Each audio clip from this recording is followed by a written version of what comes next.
I thought I was done with pain. Done with rescuing. All I wanted was to be a good dad, keep my head down, and survive. But sometimes life drags you into someone else's nightmare, not to break you, but to heal something in both of you. I didn't know her name when I heard her cries. I just knew I couldn't walk away. James Cooper wasn't a hero. Not anymore. Not since the day the hospital lights flickered cold and steady, and a doctor told him, "I'm sorry, we did everything we could." That was 2 years ago. He buried his wife, Melissa, and with her, a part of himself. Since then, every day had been a balancing act of grief and responsibility. Wake up. Pack Lily's lunch. Get her to school. Work. Pick her up. Dinner. Try not to cry in the shower. Sleep. Repeat. That Thursday was no different, until it was. It was nearly dusk when he stopped at Patel's Market, a rundown corner store in the industrial zone. He didn't like going there, but it was cheap. He bought milk, cereal, and Lily's favorite cookies. As he stepped outside, juggling bags, he heard something. A muffled sound. It didn't register at first. Then it came again, clearer this time. A whimper, a cry, then a smack. He turned slowly. The noise was coming from the alley beside the store, through a half-open metal door. James froze. "Not your business. Walk away." But then another cry, this time a plea, "Please, no. Please stop." Without thinking, James shoved the bags in the back of his truck and rushed toward the door. His hands trembled, but not from fear, from memory. He pushed the door open. What he saw stopped him cold. A girl, maybe 18, maybe younger, was cowering against the wall. Blood trickled from her eyebrow. Her shirt was torn.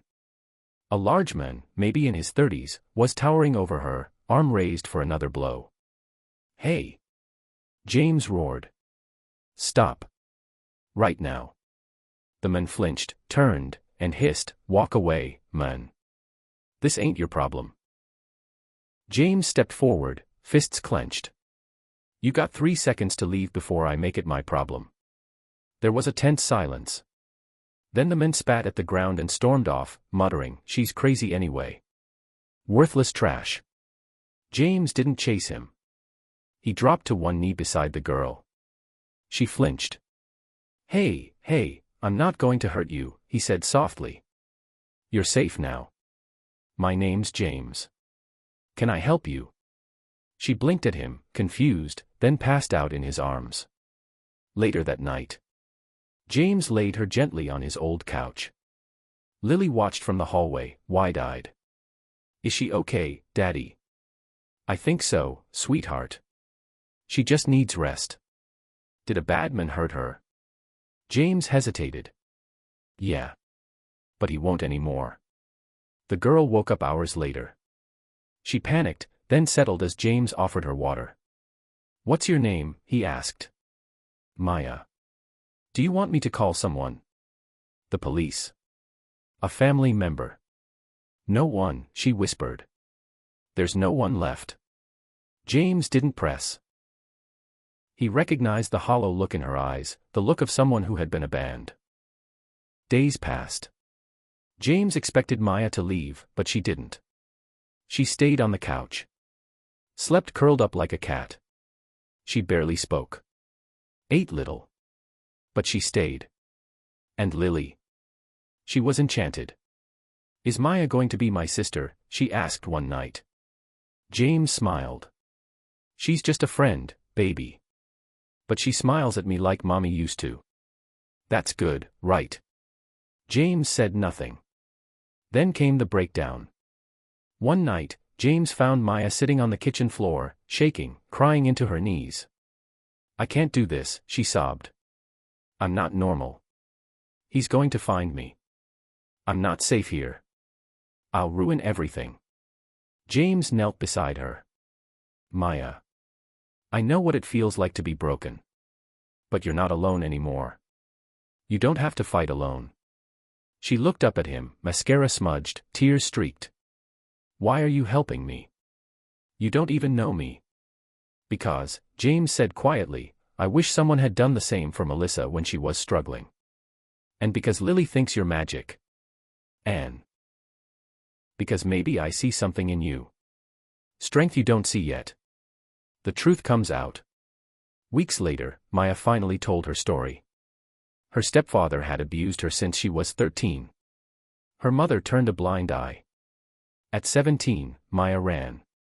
She'd been homeless for a year, sometimes lucky, sometimes not. That man in the alley. He found her again. Said she belonged to him. James clenched his fists. We'll go to the police. But Maya looked terrified. I don't have ID. No birth certificate. Nothing. I don't exist on paper. That night, James made calls. He contacted a women's shelter, an abuse recovery program, even a pro bono lawyer. It took time. Weeks. But slowly, Maya began to rebuild. She got a temporary ID. Enrolled in night school. Started therapy. Even got a part-time job at a local bookstore. Healing together. Some days were hard. Maya relapsed into fear. Once, she disappeared for 2 nights. James didn't sleep, afraid he'd never see her again. But then she returned, tired, hollow. But determined. I want to live, she said simply. I want to try. And James, slowly, realized he was healing too. Helping her had brought something back in him. Not romance, not yet. But hope. A reason to believe that broken people weren't beyond repair. Final scene. Lily's school play was that night. Maya helped her pick out a dress and curled her hair. In the school auditorium, James sat beside Maya. The lights dimmed. Lily stepped onto the stage and sang, trembling at first, but strong by the final chorus. Maya clapped the loudest. As they walked home in the cold night air, she said quietly, I think I'm starting to feel like a real person again. James looked at her, his voice thick with emotion. You always were. You just needed someone to remind you.